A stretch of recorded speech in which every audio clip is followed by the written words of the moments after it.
Tannhaus hat in der Ursprungswelt alles verloren, was ihm jemals etwas bedeutet hat. That's what they're saying. Sein Sohn, dessen Frau, seine Enkelin sind bei einem Autounfall gestorben. Jonas und Martha. Sie müssen ihm den Schmerz nehmen, damit er niemals nach einem Weg sucht, alles rückgängig zu machen. Sie müssen in der Ursprungswelt verhindern, dass unsere beiden Welten jemals erschaffen werden. Das hier ist der Moment, an dem die Passage zum ersten Mal geöffnet wurde. Tannhaus hat versucht, in eine Welt zurückzureisen, in der seine Familie noch lebt. Aber anstattdessen hat er seine Welt gespalten. Für einen kurzen Augenblick wird es eine Brücke geben zwischen allen drei Welten.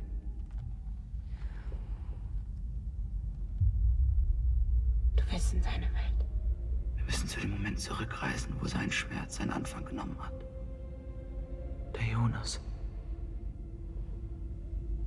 In deiner Welt. War er anders?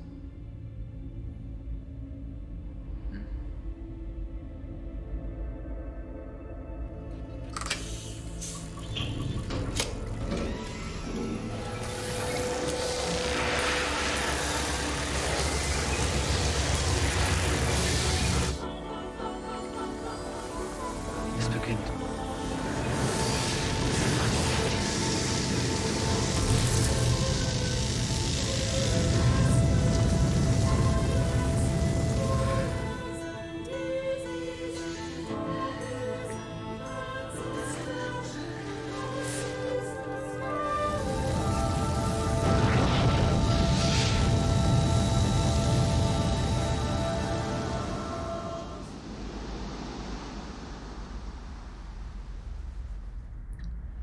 Whoa. Wow. Martha? That's the bridge. Martha!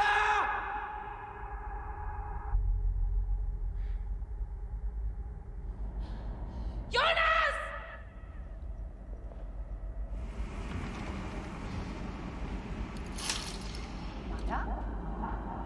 Ach, da bist du. Er sieht traurig aus. Wer sieht traurig aus? Der Junge, der da steht. Aber da ist niemand. Da ist doch nur eine Schrankwand.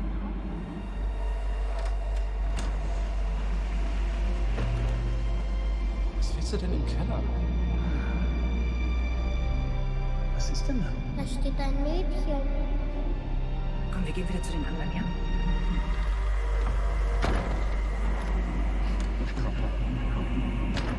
So is that from the origin world?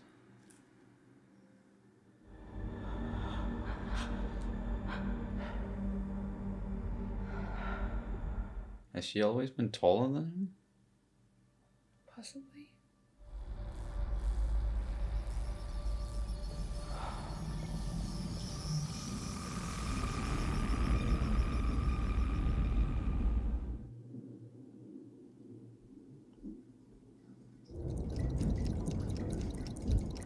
Deine ewigen Vorträge, Big Bang, Big Crunch. Hast du Sonja mal gefragt, ob sie das überhaupt interessiert? Hast du mich all die Jahre mal gefragt, ob mich das interessiert? Was ich eigentlich will? Es regnet draußen. Ist das alles, was du dazu zu sagen hast? Marek, komm. Du hast mir doch gesagt, die Welt da draußen wäre voller Geheimnisse. Und dass das, was wir wissen, ein Tropfen in einem unendlichen Ozean ist, ja? Wenigstens da hast du mal recht gehabt.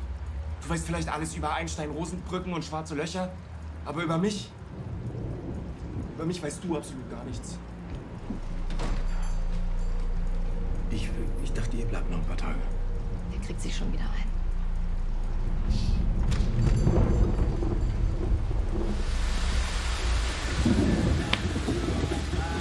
War das gerade wirklich nötig? Ich hatte nie gesehen. Man kann sich seine Familie eben nicht aussuchen. Ich habe mich ausgesucht. Ja. Mich hast du dir ausgesucht. Oh shit!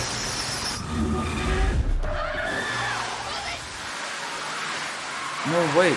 Oh, okay. I thought for a second they were gonna cause it. Ist alles in Ordnung? Die Brücke ist gesperrt. Es gab einen Unfall. Findet ihr das lustig oder was? Komm, geht mal nach Hause. Was wir wissen, ist ein Tropfen. Was wir nicht wissen, ein Ozean. Dein Vater liebt dich. Er würde alles für dich tun. Was habt ihr gerade gesagt? Marek? Ist alles okay? Die Brücke ist gesperrt. Komm. Los, komm. Marek! Weißt du was, du hast recht. Wir sollten morgen fahren.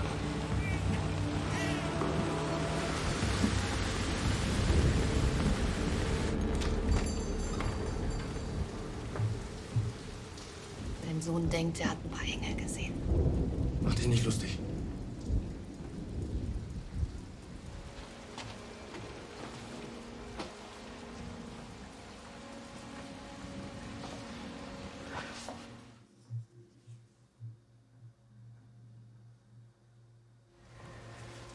Danke.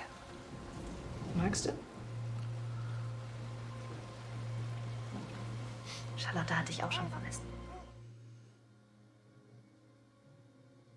Ich helfe Marek. Okay. Im Licht. Ich hab dich gesehen.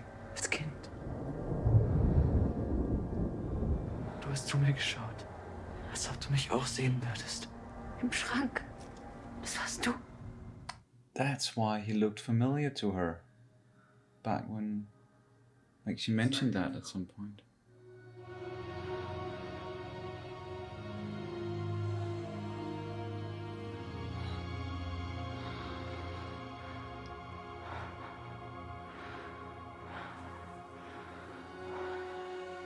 Wir passen perfekt zusammen. Ich glaub nie etwas anderes.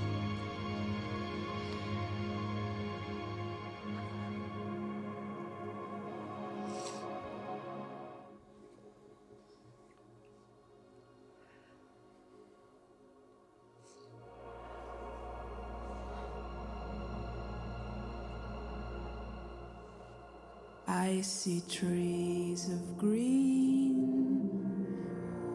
What a wonderful world. The colors of the rainbow, so pretty in the sky. And I think to myself,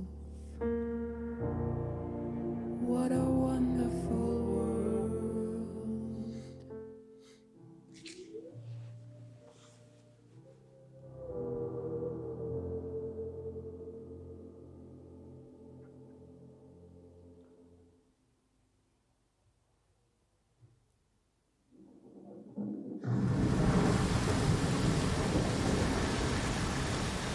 Und jetzt stoßen wir auf Regina.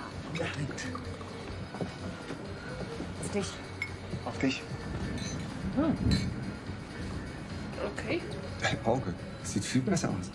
Du hast uns nie erzählt, was da eigentlich genau passiert. Mir hast du es auch noch nie gesagt. Erzähl mal, Torben. Komm, erzähl. Komm, erzähl. Come on.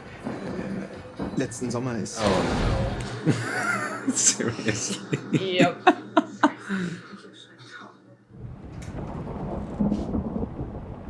Hey, ist alles okay? Ich weiß auch nicht, ich glaube, ich hatte gerade ein Déjà-vu oder sowas. Wenn die Welt heute untergeht und ihr hättet einen Wunsch frei, was würdet ihr euch wünschen? Eine Welt ohne Winden. Ja. Eine Welt ohne Winden. Eine Welt ohne Winden. Ah, Sieht so aus, als ob Winden nicht so einfach gehen. Ne?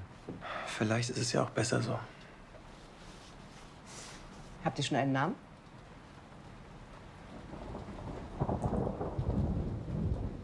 Ich glaube, ich finde Jonas einen schönen Namen.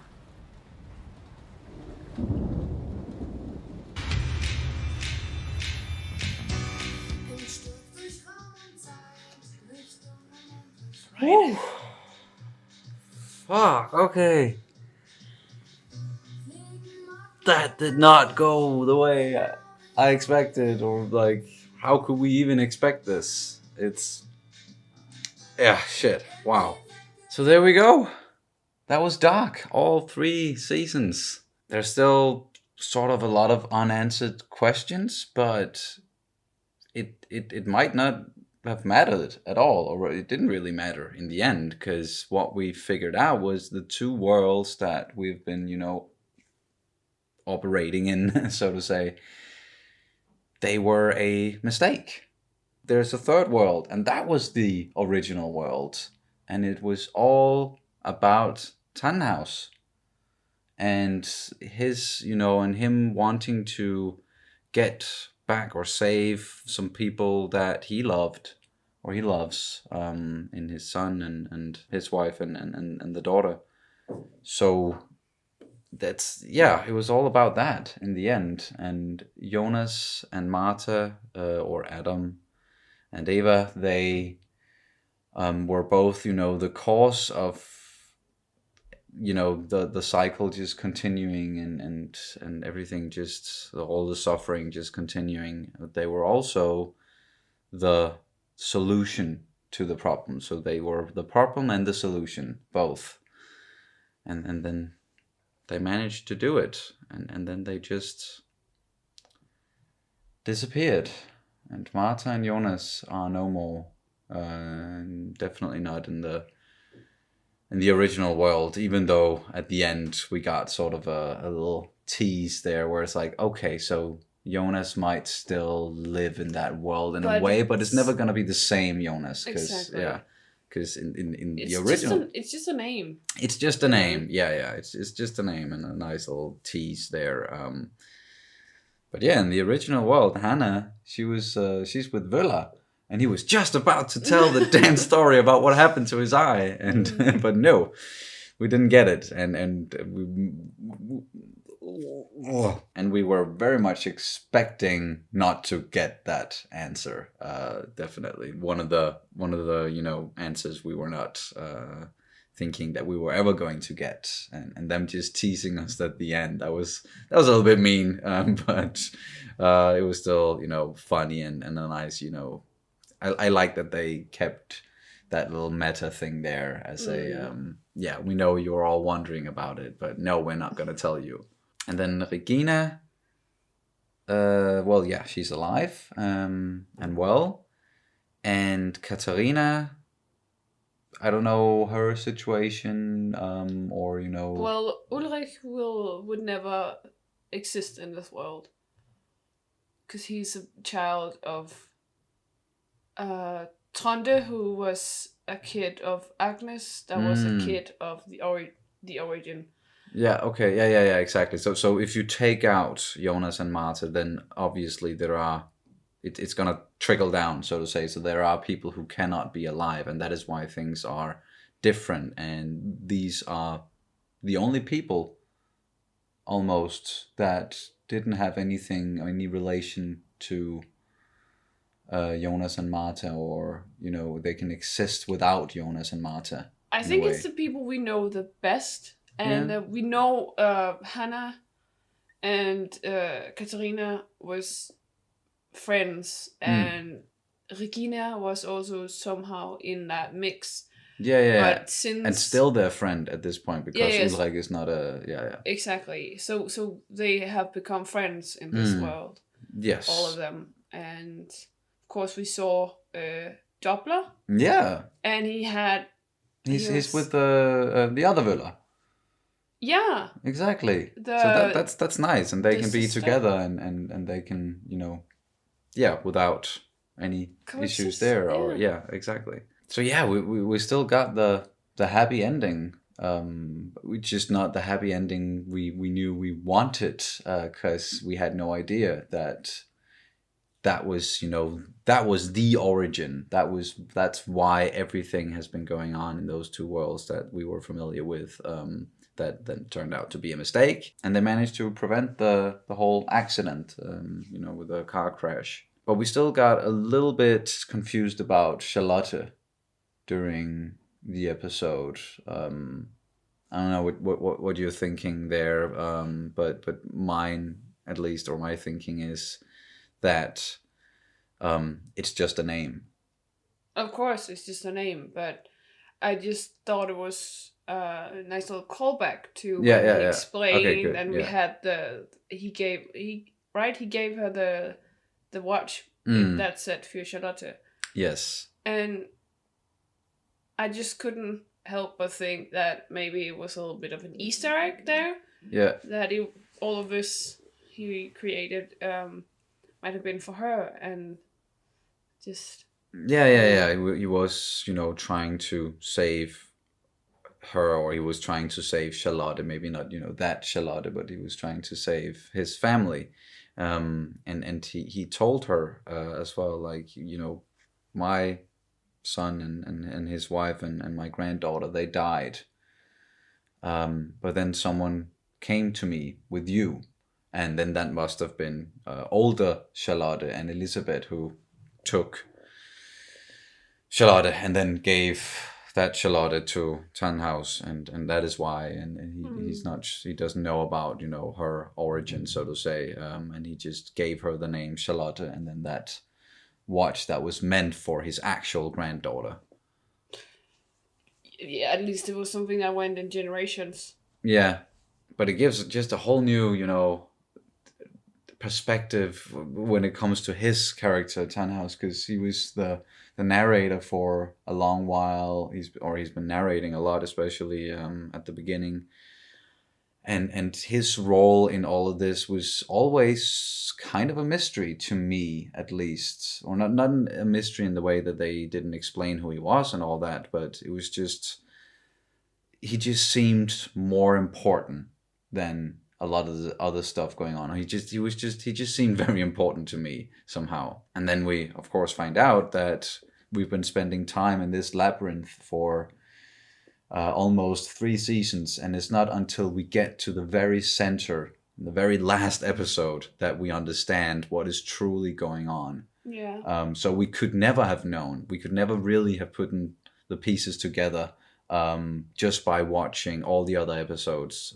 We like, it's only in this last one where they tell us, or they show us the true origin and what really has been going on. And like, a lot of characters have been telling us all sorts of stuff through this entire journey, Adam and Eva, and we've just been taking it for granted, and we've just been operating in a world where they thought they knew what was going on, so we were just with them all the time, but when they found out what was really going on, that's when we found out as well, so we were just following along with the cycle. Yeah. But I have been wondering, I think perhaps since the start, what actually created this, I wouldn't say breach in time, but this split in time. Yeah. Because I don't think they explained it at any point up until this. We just know that there was this thing created under the power plant in the cave. Yeah, so it was created, exactly. And it split time up at least into 3 different, and they could cross. They could then time travel and through that. And I've always just been wondering where that came from, and it was like a question in the back of my mind, and because it was almost like a wild goose chase or like if you follow down the wrong path of the labyrinth, and you end like in a dead end, and then you have to backtrack again and find out. Yeah, it is a very good analogy, like the whole labyrinth thing. It is, and just, well, perhaps sometimes we have to meet a dead end and go back before we can find the real way through the labyrinth, and I think they did that with this whole split in time, and I do believe it's like a physical, like a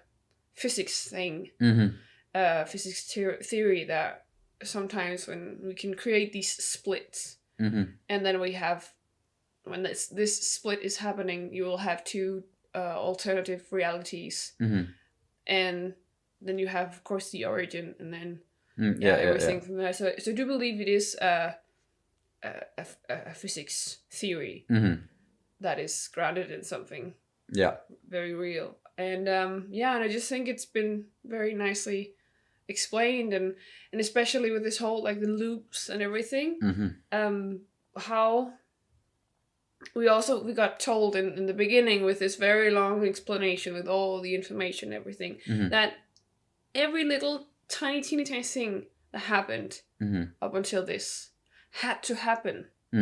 No matter how cruel or horrible or insignificant they might seem, everything had to happen like this. And that's also, I think, why we didn't get any answers to the millions of questions we still have. Like, all the stuff that did happen. Why were they abducting children? Why was Noah abducting children and stuff like that? So I think everything has just been nursed to go this exact same way for eternity until Claudia came along and finally figured out where to stop this. And she found out because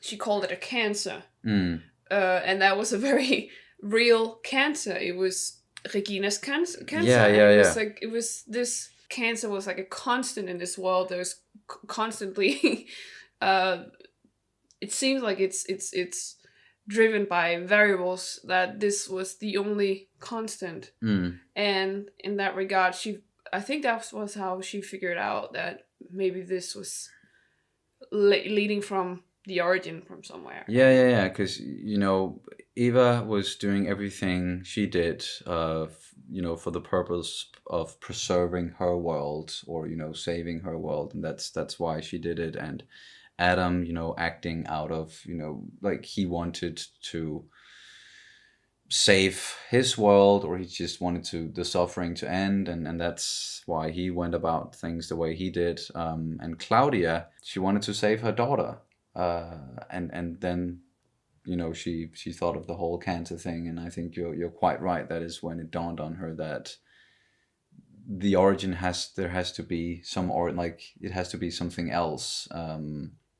And she explained it as well, and that's how she found out this whole theory about a third world, the origin world, and that's the world we need to save. That is the only way that Regina can live in any scenario. So yeah, I just think it's really clever storytelling, and really, really interesting the way that they just throw all these things at us through like 3 seasons, and there's all this confusion going on, and we just witnesses to the suffering. But in the end, they managed to wrap it up in a way where we don't I'm not mad that I don't know everything about these two worlds, because it turned out that they were mistakes. So the only way to have a happy ending is to erase it and just here it is, the origin world, or the original world, and that is what we have left. So it's so in that way, like, it doesn't really matter whether or not they answered all the questions from those two other worlds, so to say. And just to return a little bit to the whole time travel thing, that you also mentioned, that we never really. So who, like, how did this whole time travel thing start? Because it's just there, and there's just we know about the apocalypse and what triggered some of the stuff, but it's just a part of their world, or a part of both of those worlds, or it was.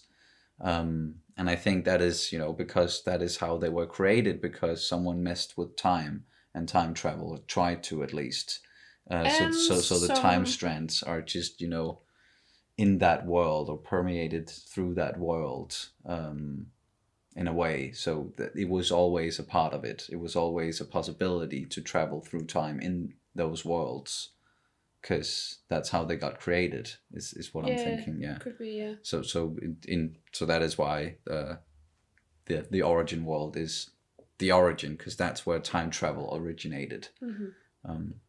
Yeah. Or from that. Yeah. Yeah. But I'm really glad that they didn't just, give us another bootstrap paradox and just leave it at that. Because I think most people know by now, but I hate bootstrap paradoxes, and they don't make sense to me.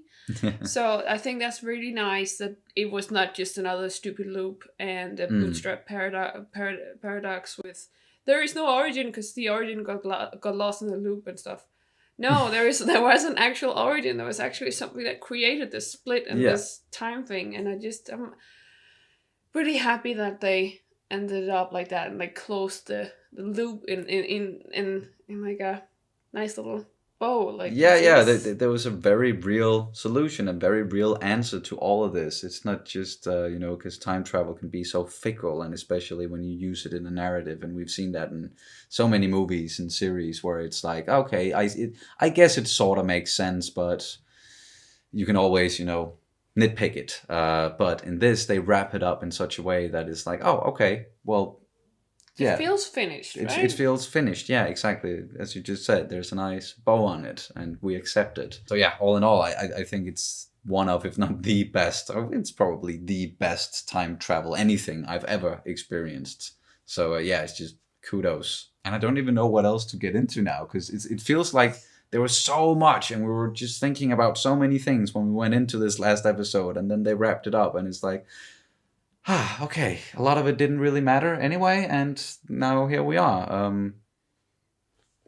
That was the end. And we got the answer, or the answers, or like the answer that mattered the most, at least. I think the death, or like the sacrifice, because it felt a bit like a sacrifice, but from the sacrifice of Eva and Adam, the way that it's just, I don't know, it didn't feel, you can feel very sad in a way, of course, and feel like it's not fair and everything, and I've always felt very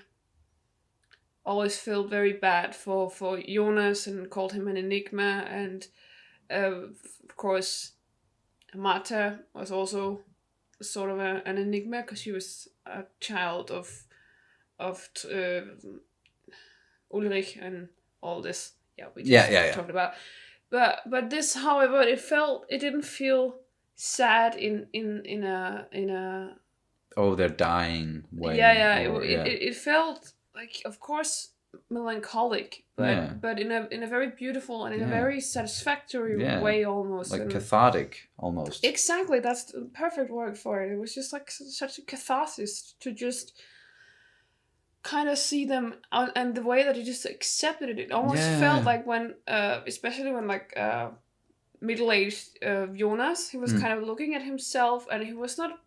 He wasn't freaking out or anything. It was almost like he was relieved, and he was like, "Oh, everything turned out. Someone figured this whole thing out, and now it can all end. Because if I'm ending, then it must mean that the whole loop is over, at least." And then, of course, Hannah just had to make it worse by telling us about darkness and eternal darkness and everything like that, and not existing, and then all my anxiety of death, dying, and not existing. It was just, it just came back to me like a fucking sledgehammer to my face.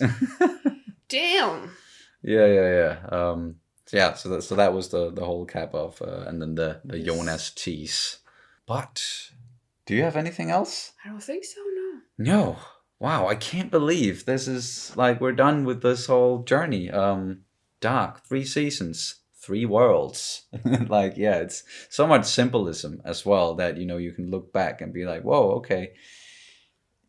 Well, they had that the simple thing with the 3, and we were always thinking in like 3 times and 33 years, and a lot of 3s, because of course that number is very, we're used to that in many stories and fairy tales and stuff like that, and the number 3 is usually very important, and it definitely was in this series as well, or in this story. And I like how they managed to just keep us in one world for 2 whole seasons, and then they introduced the second world at the end of the second season, and introduced the third world at the end of the third season, and then that third world then being wrapped everything up. And wrapping everything up. And I'm just could probably go on and on about how well structured this whole thing was, and they did such a good job, and with the music as well, and the cinematography, the direction, the acting, holy fucking shit. Casting, it's just, I know the Emmy Awards and Golden Globe Awards, it's not like they mean the world to everybody or anything like that, but they are, the biggest awards that one can get, or the most famous awards that you can get for a series. And I just wish that they would give all of the awards to Dark, but they're probably not even gonna nominate it for anything because it's not in English. So, but yeah, let's just end it here. Thank you guys so much for following along on this journey and watching us experience Dark and talk about it and everything. We really had a blast doing this. We started Dark back in summer 2019. Yeah. So yeah, it's been a year, and just of course a long break between seasons 2 and 3, but yeah, we've been doing Dark for a year, it feels like, at least. So it's the end of an era, and we're happy that we were able to share it with all of you guys out there. So now I guess there's nothing else to say, but thank you guys once again so much for watching, and we will see you very soon. Bye. Bye.